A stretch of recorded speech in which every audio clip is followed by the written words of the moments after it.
Hi, this is Elise with ABCBs here in for a quick update and conversation about the end of beekeeping season. As you can tell, the sunflowers are blossoming, which means the bee season is well underway. And don't mind her in the back. She's just here for a visit and seeing what's going on. So today we're going to talk a bit about the 5 things that need to happen this time of year is harvesting honey, considerations of robbing and pests. We're having a real issues of hornets and wasps this year, so you need to be prepared for put out traps, and I'll have more information below in the newsletter. Sampling for mites, so making sure that you know where you're at for your concentrations of mite loads so that you're able to mitigate. And then the 4th thing is dribbling, so treatments, and we're going to talk about dribbling.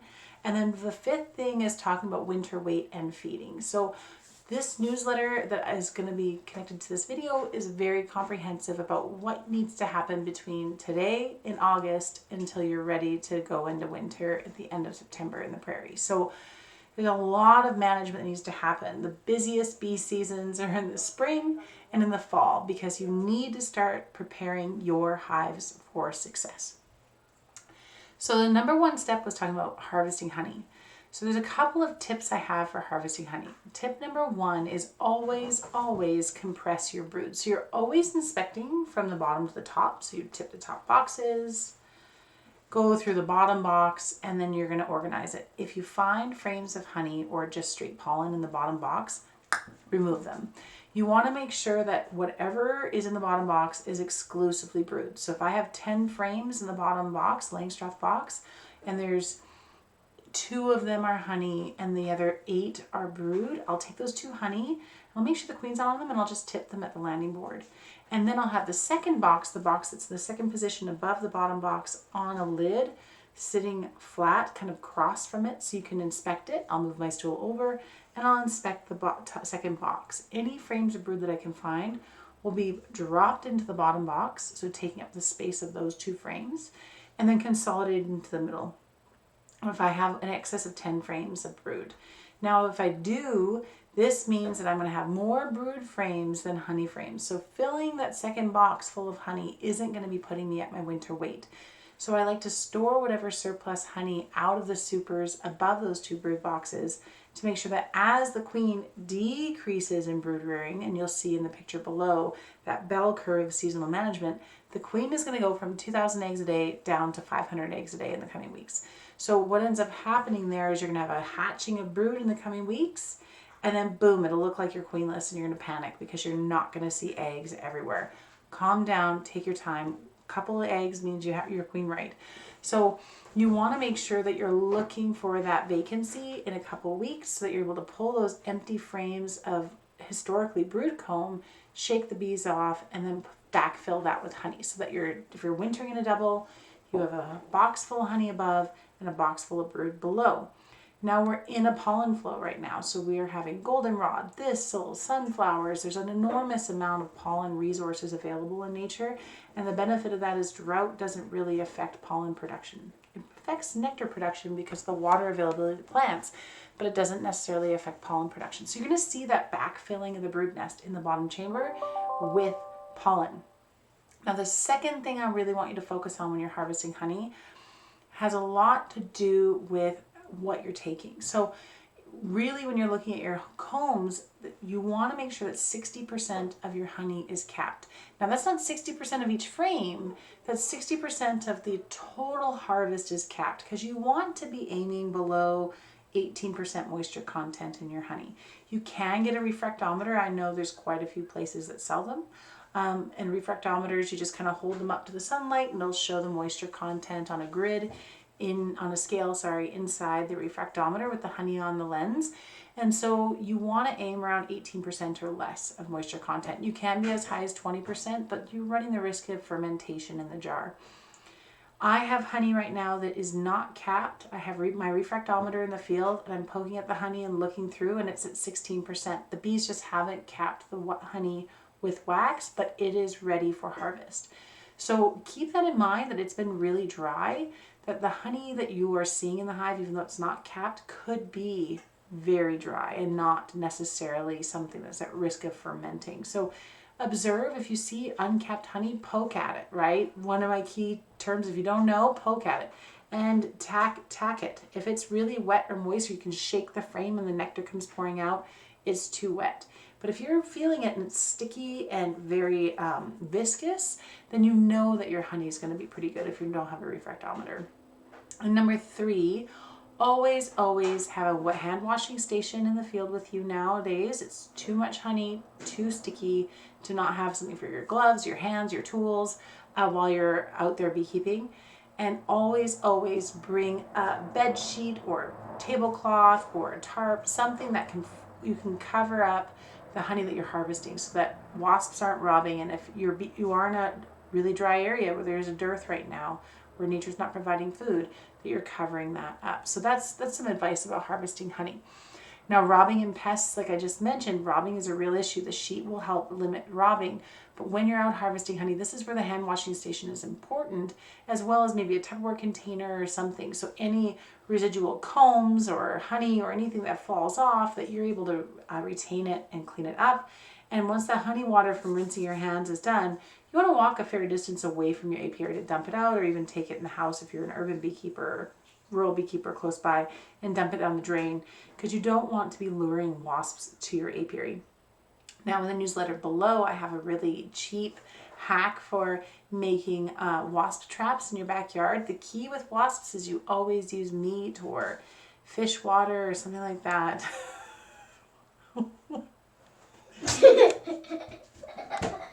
I don't know what she's doing. Meat or fish water inside, those traps, because then that will for sure lure predaceous insects rather than your own honeybees. Now, sampling for mites this time of year is essential, but you need to make sure, so this is the third thing I wanted to cover, you need to make sure that when you're doing your hive inspections, that a majority of your brood isn't capped. This time of year, you would kind of reach that top of the bell curve of brood nest, and you have like 80% of your brood is capped. If you're taking samples of varroa mites now, you are not going to get a good assessment of your load, because a majority of those varroa mites are reproducing underneath the capping. Varroa mites have their own life cycle. They will be highly reproductive up until this window, and then as the brood nest restricts and the mites are exposed, or the old-fashioned term was phoretic, is they're running around the hive, and what they are doing damage now is that they will then prefer to attach themselves to foragers. Historically, it's been nurse bees earlier in the season because they like the reproductive in the brood nest. Now their behavior is to be attracted to foragers. So as bees drift, as bees rob, we're transmitting these mites into other colonies, and this is where the risk of mite load is really high. But you need to be sampling when your brood nest is majoritively hatched, because if you're taking a sample when it's all capped, you're not going to be getting any of the mites in your washes, because all the mites are going to be aggressively reproducing underneath the capping. So making sure that you're checking when a majority of your brood is hatched or open brood. Now, number 4 is treating. Now, treatment can be anything from Apivar, like a synthetic pesticide, to an organic acid like formic or oxalic. My number 1 recommendation, if you're going to be using a treatment, is an oxalic acid dribble. And I have the link here below on the efficacy as well as the utility of it. The reason I recommend dribbling this time of year is it's cheap, it's effective, as well as the fact is that you're able to do it without too much disturbance to the colony. The reason I don't like Formic Pro or formic acid this time of year is the acidification spikes in the colony, and there's a high risk of queenlessness, especially with high heat and high volume of bees in a colony. So your bees will get distressed from the formic acid and can cause balling around your queen. And it's very hard to replace queens this time of year, especially when your winter bee populations are in production, right? Our duodenous bees that are responsible for the longevity of the lifespan of the colony over the winter, because their lifespan is actually longer. So I strongly recommend leaning toward an oxalic dribble, and you can see that information below and how to apply that. It's way easier than using a wand, and I find a lot more gentle as far as the intensity and the impact on your bees. Now the final thing, the fifth thing I cover in this newsletter is your feeding and winter weight. So feeding is cheap insurance. You can be an ethical, organic, and like really considerate and compassionate beekeeper and still feed. The goal is not to have your bees 100% storing away syrup, but it is really important that if you can push your winter weight forward by 10, 15 pounds because of feeding syrup, then you want to take advantage of that. Pollen patties are a common conversation in clubs and groups about applying pollen or supplements or substitutes to your colonies in the fall. Really, it is not necessary. Like I mentioned earlier when we talked about flow and harvesting honey, is that what ends up happening is you have a huge pollen flow, but those DeWitness bees, those winter bees in production, they're actually developed through a stimulus caused by lower protein or pollen supplements being fed to them. So that means when they're feeding brood food to larvae, they're actually restricting the amount of pollen in that brood food. So they have less protein, which actually increases the vitellogenin, which is the protein or I guess hormone that is in the bees that makes them turn into winter bees. It actually stunts their development and keeps them from developing into forager status. It kind of keeps them at nurse bee teenager status for a longer period of time, which increases their longevity and gives them, a 6-month lifespan. So that's why your cluster size is able to maintain its size throughout the winter months without there being much of a brood nest, because we have that vitellogenin and because we have that winter bee production, and the winter bee production is stimulated through a decrease in pollen consumption. So pollen substitute this time of year is actually not really that useful to your bees. And the other thing I've seen is when they've fed pollen to the bees, is the bees end up storing the pollen in the cells. And the substitutes, especially when you look at patties, is they have things like yeast in them, or yeast and sugar, and those things mixed with the water or the humidity of a colony throughout the winter can cause fermentation, and it drips and it looks really gross in the spring, like melting out of your cells. But also fermentation off gases carbon dioxide, and you don't really want to be messing with any sort of oxygen levels within a colony throughout the winter. So I avoid pollen feeding in the fall.